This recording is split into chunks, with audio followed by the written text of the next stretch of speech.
The adjustment of the text was not fully claimed by the taxpayer on the pretext that the record is very voluminous. Hence, he has avoided the hassle of not claiming the same while he put up all the receipts related to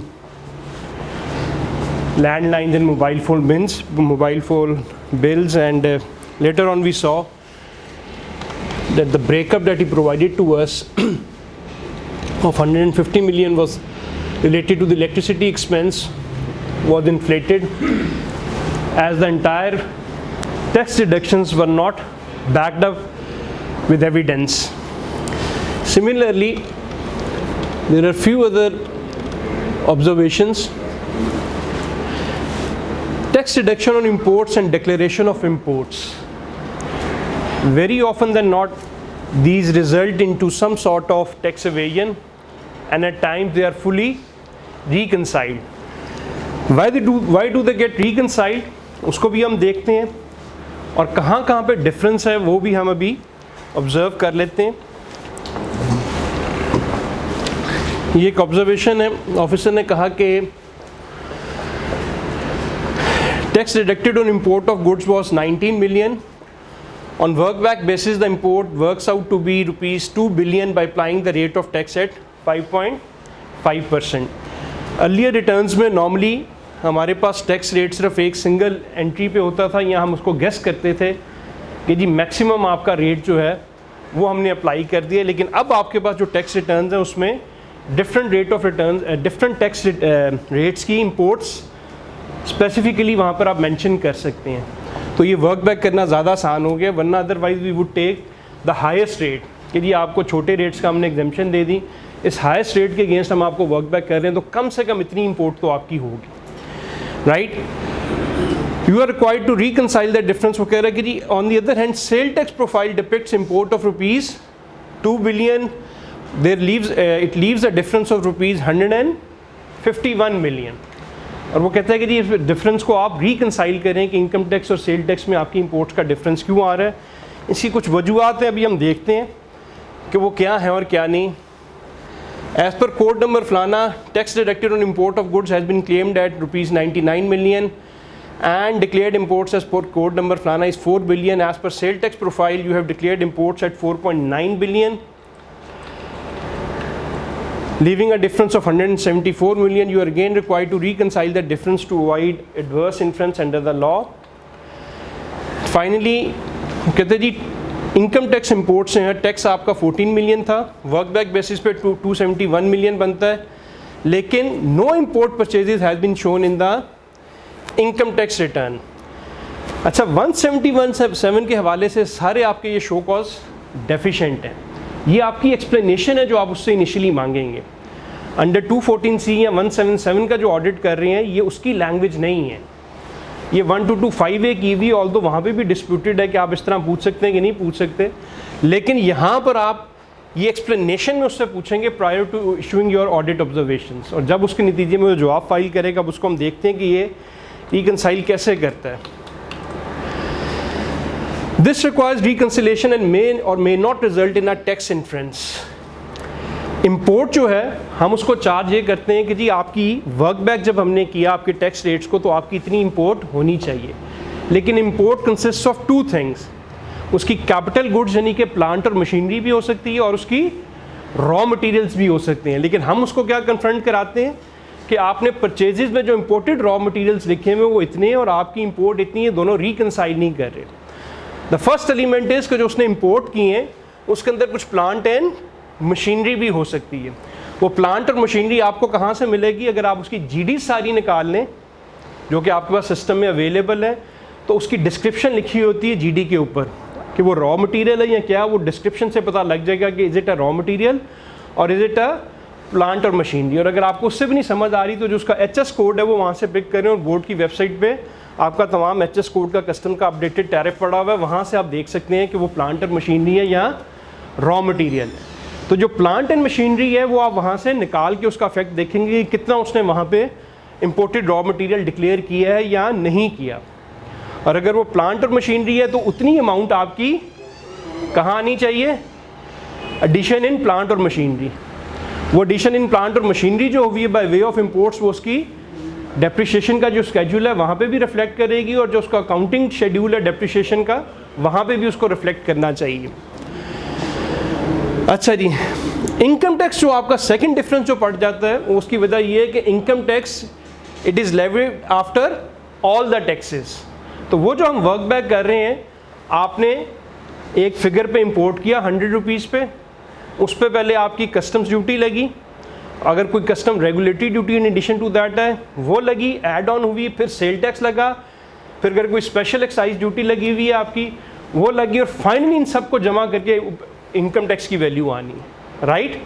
जबकि sale tax एक step पहले ख़त्म हो रहा है। तो sale tax की जो वैल्यू और इनकम टैक्स की वैल्यू वो कभी भी बराबर नहीं हो सकती। एक डिफरेंस आपका रिकंसिलेशन में इसकी वजह से होता है। Another major difference is on account of the fact कि टैक्स पेयर अपने अकाउंट्स के अंदर हमेशा अपनी डिक्लेयर्ड वैल्यू के ऊपर रॉ मटेरियल्स को या प्लांट और मशीनरी को डिक्लेयर करता है। दैट इज़ कि अगर उसने इनवाइस वैल्यू अपनी प्लांट और मशीनरी की या रॉ मटेरियल की 100 रुपीज़ लिखी है तो अपने अकाउंट्स के अंदर उसको 100 रुपीज़ ही डिक्लेयर करेगा। कस्टम्स वाले क्या कहते हैं कि नहीं जी, as per our reference value ये जो प्लांट और मशीनरी या रॉ मटेरियल आप इंपोर्ट कर रहे हैं इसकी वैल्यू 100 नहीं है, इट इज़ 150 रुपीज़। तो वो असेस्ड वैल्यू लेते हैं 150 रुपीज़, और उसके बाद फिर उस पर कस्टम्स ड्यूटी और बाकी duties plus sale tax, special excise duty अगर कोई है, और फाइनली इनकम टैक्स उस पर लगता है। लेकिन जो आपका टैक्स पेयर है he is not bound to take that value of the assessed value of the customs, क्योंकि वो कहते हैं जी कि मेरी किटी से तो ये 100 रुपीज़ ही गए हैं।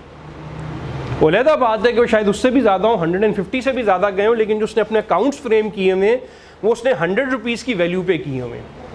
तो उसका जो काउंटिंग चल रही है वो 100 रुपीज़ के ऊपर चल रही है, वो असेस्ड वैल्यू के ऊपर उसकी कॉस्ट नहीं डालता अपना, राइट। वो टैक्सेस ज़रूर डाल देता है लेकिन असेस्ड वैल्यू के ऊपर वो रॉ मटेरियल की कॉस्ट उस पर नहीं डालेगा अपना। तो one of the reasons is कि वहाँ पे वो डिफरेंस है, राइट।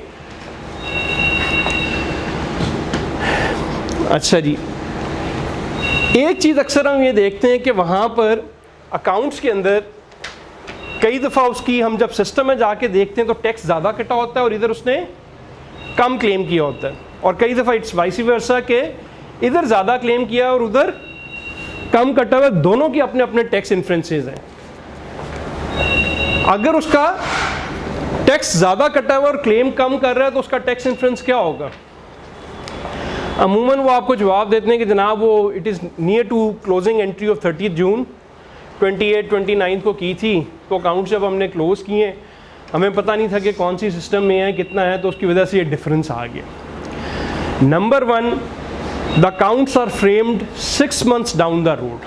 30 जून को वो अपनी बैलेंस शीट और PLS बना नहीं लेता फ़ौरन। आपके पास जब वो रिटर्न आती है तो a good 8 months has gone by, और 30 जून को ही उसका इंटरनल ऑडिट एक्सटर्नल ऑडिट होकर उसके अकाउंट्स ऑडिटेड नहीं हो जाते।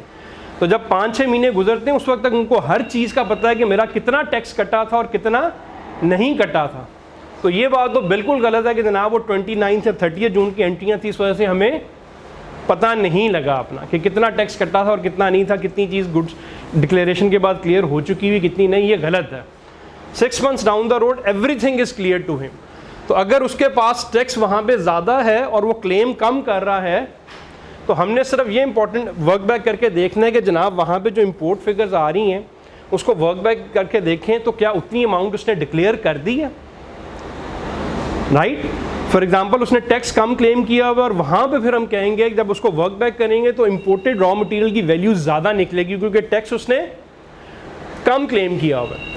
तो अगर वो बाद में रिकंसाइल कर देता है कि जी जो बाकी टैक्स का भी इफेक्ट डाल लें, तो जो आपको लग रहा है कि मेरी इंपोर्टेड रॉ मटेरियल ज़्यादा कैसे आ गए, तो ये उस टैक्स की वजह से जो मैंने आपसे क्लेम नहीं किया, तो वो फिगर रिकंसाइल हो जाएगी। और अगर नहीं करता तो ऑब्वियसली फिर उसका टैक्स इन्फ्लुएंस है कि फिर आपका ये इंपोर्टेड रॉ मटेरियल एक्स्ट्रा आया कहाँ से, अपना आपने ये कोई ऑफ द बुक परचेज कर लिए। एंड लेट्स अज्यूम कि अगर वो उसको बैलेंस आउट कर जाता है कि जी मेरा इंपोर्टेड रॉ मटेरियल वो उस अमाउंट की वजह से है जो मैंने टैक्स का क्लेम नहीं किया था, ये जो एक्स्ट्रा अमाउंट आपको नज़र आ रहा है इंपोर्टेड रॉ मटेरियल को, तो तब भी उसकी बैलेंस शीट आउट है। क्योंकि लेट्स से कि यहाँ से कोई 5 मिलियन के टैक्स क्रेडिट्स ऐसे थे जो उसने क्लेम नहीं किए, तो ये उसको अपना वहाँ पे बैलेंस शीट पे एज अ रिफंड दिखाने थे। अगर उसने रिफंड के तौर पे रिसीवेबल फ्रॉम द गवर्नमेंट अपना अगर दिखाए हुए हैं तो उसकी बैलेंस शीट बैलेंस है, अदरवाइज इस 5 मिलियन से जो उतने अमाउंट से उसने टैक्स क्लेम नहीं किया तो उसकी बैलेंस शीट आउट हो जाएगी, क्योंकि गवर्नमेंट की तरफ उसका एक बैलेंस है और वो वहाँ पे उसको क्लेम नहीं कर रहा। अच्छा, इन एनी केस, अच्छा इसका टैक्स इन्फ्रेंस है कि नहीं है, जो उसके पास टैक्स क्रेडिट्स थे और उसने उसका क्लेम किया कि नहीं किया, टैक्स का जो रिफंड उसके पास था उसको अपने एसेट को डिक्लेयर करता ही नहीं करता, इसका टैक्स इन्फ्रेंस बनेगा या नहीं बनेगा, ये जब मैं 111 आपको पढ़ाऊंगा तो फिर वहाँ से हम देखते हैं कि आया इस चीज़ का कोई टैक्स इन्फ्रेंस निकलना है कि नहीं निकलना। लेकिन एज अगेंस्ट द टैक्स जो उसका कॉरस्पॉन्डिंग रॉ मटेरियल है उसका 100% आपका जो है टैक्स इन्फ्रेंस है कि अगर वो ज़रूरत से ज़्यादा है या कम है। अगर कम है तो उसकी तो सीधी सीधी एक रीज़न है कि उसने सीधा कमर्शियल इंपोर्ट्स किए हैं, रॉ मटेरियल अपने परचेजेस में नहीं डाल रहा, उसने इंपोर्ट किया और वैसे ही सेल कर दिया। इसी तरह प्लांट और मशीनरी जितनी इंपोर्ट की और उसकी एडिशन इन प्लांट और मशीनरी आपको डिप्रिसिएशन के स्केड्यूल में या अकाउंटिंग स्केड्यूल में नहीं नज़र आ रही, तो अगेन इट्स एन इंडिकेशन कि उसने कमर्शियल इंपोर्ट करके उसको सेल कर दिया अपना। In any case although 80-70% cases में ये रिकंसाइल कर जाता है, लेकिन आपने एक दफ़ा उसको कन्फ्रंट ज़रूर कराना है, specifically when the differences are large. जहाँ पे डिफरेंसेस बहुत ज़्यादा लार्ज हैं सेल टैक्स और इनकम टैक्स के अंदर, तो फिर the investigation becomes all the more necessary. Work back in income tax is after accounting for the various anomalies like assessed versus declared value, जो भी आपको मैंने डिस्कस की है, excluding plant and machinery be equal to imported raw material, less investigate for commercial imports vis-a-vis adjustable tax claim, similarly imported plant and machinery should reflect in, ये सारे आपको मैंने डिस्कस कर लिए। अच्छा, एक और चीज़, absence of manufacturing account or too low an expense requires investigation with respect to non manufacturing। अगर हैवी प्लांट और मशीनरी आ रही है आपकी या रॉ मटेरियल्स कंसेक्टिवली आपके बहुत हैवीली इंपोर्ट हो रहे हैं, लेकिन मैन्युफैक्चरिंग अकाउंट का जो एक्सपेंसेस हैं अगर वो बड़े थोड़े हैं, तो इसका मतलब है कि अगेन वो किसी कमर्शियल नेचर की एक्टिविटी में इन्वॉल्व है, you need to investigate it. क्योंकि अगर वो प्रॉपर मैन्युफैक्चरिंग कर रहा है तो उसके डायरेक्ट एक्सपेंसेस का भी वॉल्यूम ज़्यादा होना चाहिए। अगर वो उसके प्रोपोर्शनेट नज़र नहीं आता, then you need to carry out an investigation कि वो कोई मैन्युफैक्चरिंग कर रहा है या कमर्शियली चीज़ें इंपोर्ट करके सेल करी जा रहा है। यू आर नॉट 100% श्योर कि वो कमर्शियल अपना ट्रेडिंग कर रहा है, but you need to investigate कि किस किस्म की मैन्युफैक्चरिंग है जिसके अंदर डायरेक्ट एक्सपेंसेस बहुत कम इन्वॉल्व है। जनरली जहाँ पर आपकी असेंबली लाइन है, जहाँ पे सिर्फ आप असेंबल कर रहे हो, तो प्रॉब्ली वहाँ पे कुछ मैन्युफैक्चरिंग एक्सपेंसेस कम हो जाते हैं, लेकिन जहाँ पे आप प्रॉपर मैन्युफैक्चरिंग कर रहे हैं वहाँ पर आपके डायरेक्ट एक्सपेंसेस का वॉल्यूम बहुत ज़्यादा होता है।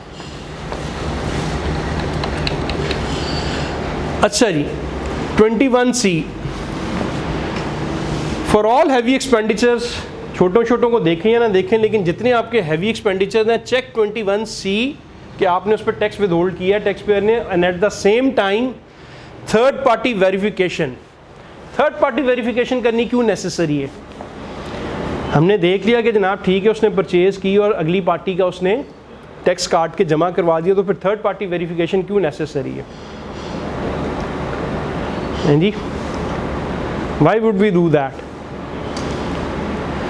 उस पर हमें डाउट ये होता है कि हैवी एक्सपेंडिचर्स के अंदर वो कहते हैं कि जी कई दफ़ा आप थर्ड पार्टी वेरिफिकेशन करें तो थर्ड पार्टी यहाँ एग्जिस्ट ही नहीं करती, या उसका ऑफिस एक कमरे का एक बोगस कमरा खोला होता है और वहाँ पर वो थर्ड पार्टी एग्जिस्ट कर रही होती जिसकी कोई मैन्युफैक्चरिंग फैसिलिटी नहीं, कोई कुछ नहीं है, और वो सिर्फ वहाँ पे कागज़ों में आपकी एक थर्ड पार्टी है।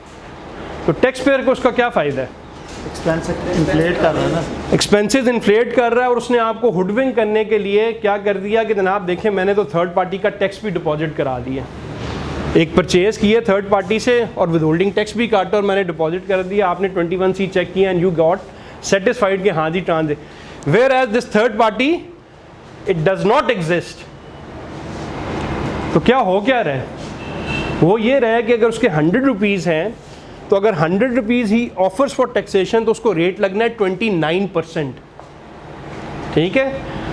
And add to it the fact कि जब वो टैक्स लग जाएगा तो उसको प्रॉफिट की सूरत में मिलना है डिविडेंड्स की सूरत में, which is again liable to a tax rate of probably 10% है। तो 29 जमा 10 कितना है, 39 हो गया। अब वो क्या कर रहा है कि इस 100 रुपीज़ के ऊपर एक जाली थर्ड पार्टी खड़ी कर रहा है, एक्सपेंस हुआ नहीं हुआ, और वो कह रहा है कि जी मैंने 100 रुपीज़ के ऊपर कुछ परचेजेस की हैं जिस पे मैंने 3.5 या 4.5% टैक्स काट लिया अगली पार्टी का। ये 100 रुपीज़ वो कहाँ दे के फारिग हो गया, सिर्फ 3.5 या 4.5 दे के विज़ावी 39%। और हमने सिर्फ थर्ड पार्टी वेरिफिकेशन नहीं की, 21C चेक किया और हम मुतमईन हो गए कि जनाब ठीक है, transaction is genuine, whereas the transaction was not genuine, और वो वहाँ पे 35-36% बेनिफिट उठा गया। ठीक है, इसको भी हम देखते हैं कि हर ट्रांजेक्शन को आपने थर्ड पार्टी वेरिफिकेशन नहीं करनी। कुछ इंडिकेशंस होंगी कि जहाँ पर आपको पता लगे कि अभी आपको शायद ऑडिट साइट जो लोग हैं उनके पास एक थर्ड पार्टी इंफॉर्मेशन आई हुई है कि जी यहाँ पर इस वक्त ऑलमोस्ट 5000 प्लस विदहोल्डीज ऐसे हैं CTO के जो कि कंसिस्टेंटली सप्लाईज दे रहे हैं और उनका विदहोल्डिंग टैक्स अगली पार्टी काट के जमा करवा रही है, और वो कंसिस्टेंट नॉन फाइलर हैं।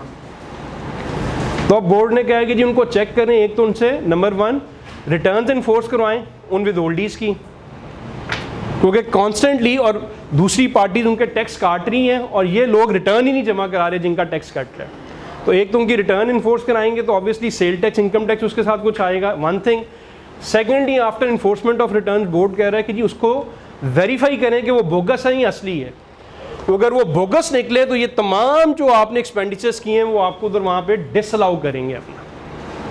ठीक है कि जनाब ये सारा कल्यूसिव अरेंजमेंट था जिसकी बेसिस के ऊपर वो ये जाली एक्सपेंसेस क्लेम करी जा रहे हैं। अच्छा जी, tax deduction on purchases, you have made purchases of raw material of this much as per section 21C as amended by Finance Act 2006 stated underneath, उसको भी हम डिस्कस करेंगे। You are required to deduct tax on said purchase of this much, but statement under 165 is not showing any such deduction during the year. Addition under 266 has been shown in the fixed section in respect of furniture. However, the purchase invoice is on plain paper. Perusal of withholding statement reveals that no deduction of tax has been made. इसको ज़रा याद रखिएगा इस वाले पैरे को। उससे पहले हम ज़रा वापस जब जाएंगे तो उसको डिस्कस करेंगे, लेकिन 21C को पहले हम देख लें वो कहता क्या है। Any expenditure from which the person is required to deduct or collect tax under Part 5 of Chapter 10 or Chapter 12 unless the person has paid or deducted and paid the tax as required by Division 4 of Part 5 of Chapter 10, provided that this disallowance in respect of purchases of raw materials and finished goods under this clause shall not exceed 20% of purchases of raw materials and finished goods, provided further that the recovery of any amount of tax under section 161 or 162 shall be considered as tax paid। ये law को उन्होंने amend किया। Prior to this amendment हम क्या करते थे कि जी आपका टैक्स नहीं कटा हुआ, हम एक्सपेंडिचर डिसअलाउ करते थे। वो कहता है जी 161 या 162 में मेरी रिकवरी हो गई है तो प्राइम डिफ़ॉल्ट तो मेरा ख़त्म हो गया, तो आप मेरा ये मत डिसअलाउ करें। तो ऑफिसर्स कहते थे कि नहीं जी यहाँ पर वर्ड्स लिखे हुए हैं कि टैक्स नॉट पेड, यहाँ पे लफ्ज़ लिखा हुआ था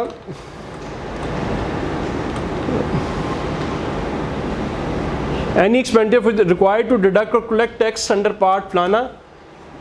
वो कहते जी इसका मतलब ये है कि जिस तरह लॉ ने डिटर्मिन किया अगर उस तरह पेमेंट होती तो मैं आपको अलाउ कर देता, ये चूँकि रिकवरी हुई तो मैं आपको अलाउ नहीं करूँगा। तो कोर्ट्स ने इसके अगेंस्ट डिसीजन देना शुरू कर दिया। तो finally we amended the law कि जी ठीक है, अगर रिकवरी हो गई हुई है 161 या 162 में तो it shall be considered as tax paid. वरना हम ऑफिसर कहते थे कि जी ये जो रिकवरी हुई it is not tax paid. Tax paid वो था जो आप ऑटोमेटिकली खुद पेमेंट्स करते हैं अपना। अच्छा, अब ये देखें, पहली बात तो ये मैंने आपको कहा था इसको याद रखें, furniture is a fixed asset, उसने पीएलएस में नहीं जाना। ये 21C सिर्फ पीएलएस के एक्सपेंडिचर पे लग रहा है। फर्नीचर उसने पीएलएस के एक्सपेंडिचर में चार्ज नहीं करना, ये उसका फिक्स्ड एसेट है, ये उधर लेके जाएगा डिप्रिशिएशन में, तो फिक्स्ड एसेट पे आपका नहीं लगना।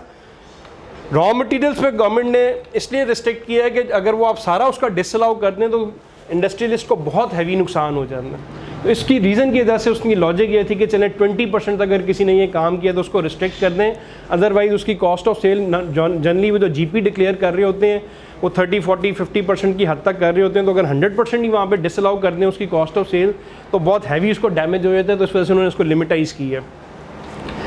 अच्छा, कुछ क्वेश्चंस जी, what if during the audit he deposits the withholding tax required to be deducted. आप ऑडिट कर रहे थे और आपने आइडेंटिफाई किया कि जी ये डिफ़ॉल्ट है, आप उसका एक्सपेंडिचर उड़ाने के चक्कर में थे सारे का सारा, और वो आपके पास एविडेंस ले आया कि नहीं जनाब मैंने the withholdee has deposited the return and hence liabilities discharge to the extent of principal amount the same being adjustable. वो क्या कह रहा है, provided further the recovery of any amount of tax under 161 or 162 shall be considered as tax paid। आप किसी का audit कर रहे थे और आपके पास एविडेंस ये ले आया कि जी जिस पार्टी का मैंने टैक्स काटना था मीनवाइल वो पार्टी ने अपनी रिटर्न जमा करा दी है, तो चूंकि ये टैक्स एडजस्टेबल है नेचर में, राइट, जिस पार्टी का कटना था उसने जब एट दी डे एंड अपना रिटर्न फाइल करनी थी तो 153(1)(a) का उसने एडजस्टमेंट लेनी थी। तो आप कह रहे थे कि चूंकि उसने एडजस्टमेंट लेनी थी, मीनवाइल उस पार्टी ने रिटर्न जमा करा दी है, तो इसका मतलब है उसने अपनी लाइबिलिटी ऑफ टैक्स डिस्चार्ज कर दी है। तो चूंकि डिस्चार्ज कर दी है तो इसका मतलब है प्राइम टैक्स तो ऊपर ख़त्म हो गया, आप मुझसे डिफ़ॉल्ट से चार्ज और पेनल्टी ले लें। इस पर आपका क्या ओपिनियन है? तो कहता है जी provided further recovery of any amount of tax under section 161 और 162।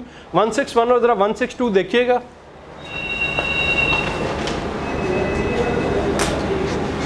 161 में विदहोल्डिंग एजेंट से रिकवरी और 162 सर वो विदहोल्डिंग फीस का टैक्स कर उसको एक दफ़ा देख लेंगे क्या कह रहा है वो।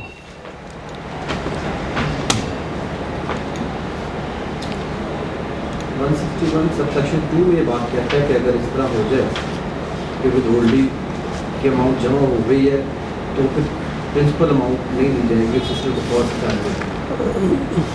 इसको भी हम पढ़ लेते हैं।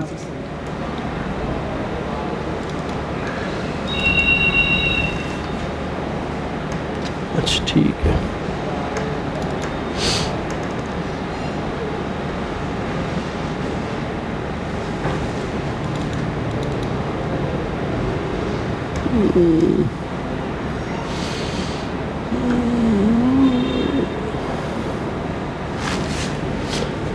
चला गया लोग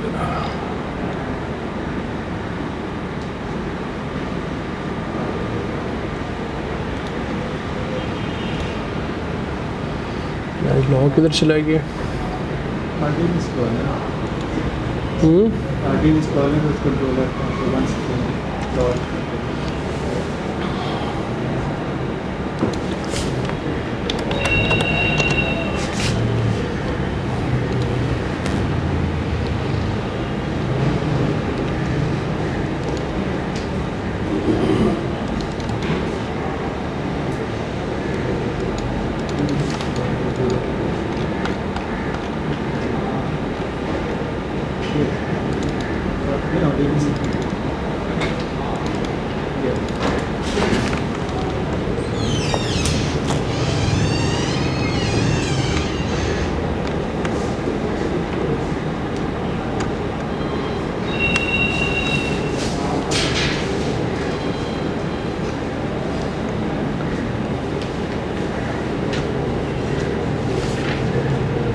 अच्छा जी 161 क्या कहता है? Where a person fails to collect tax as required under division fla fla fla or as required under section 50 of the repealed ordinance, or having collected tax fails to pay the tax, ठीक है जी। The person shall be personally liable to pay the amount of tax to the commissioner who may pass an order to that effect and proceed to recover the same। 1A क्या कहता है जी? No recovery under subsection 1 shall be made unless the person referred to in subsection 1 has been provided with an opportunity of being heard। 1B क्या कहता है जी? Where at the time of recovery of tax under subsection 1 it is established that the tax was to be deducted from the payment made to a person or collected from a person has meanwhile been paid by that person. एक दफ़ा दोबारा पढ़ें इसको। Where at the time of recovery of tax under subsection 1, it is established that the tax that was to be deducted from the payment made to a person or collected from a person has meanwhile been paid by that person. No recovery shall be made from the person who had failed to collect or deduct the tax, but the said person shall be liable to pay default surcharge at the rate of। ये किसकी बात कर रहा है वो? एक दफ़ा दोबारा देखें। कलेक्शन किससे ऊपर आपने करनी थी? ऑर्डर किसके अगेंस्ट पास करना था? Withholding. The person shall be personally liable, यानी कि जिसने काटना था withholding agent. No recovery under subsection 1 shall be made unless the person is provided with an opportunity of being heard. अब ये किसकी बात हो रही है? Where is the time of recovery of tax under subsection 1, it is established that the tax that was to be deducted from the payment made to a person or collected from a person has meanwhile been paid by that person. No recovery shall be made from the person। ये किसकी बात हो रही है? Holding agent की है ना sir. Holding agent से कहा जा रहा है कि उसका जब रिकवरी की प्रोसीडिंग चल रही है, यानी कि 161 होता है, पता लगता है कि विदहोल्डी ने वो टैक्स जो कटना था वो खुद जमा करवा दिया जा रहा है। विदहोल्डी खुद कैसे जमा कराएगा? रिटर्न फाइलिंग के साथ रिटर्न फाइलिंग के साथ यहाँ पे Where the time of recovery of tax under subsection 1, it is established that the tax that was to be deducted from the payment made to a person or collected from a person has meanwhile been by that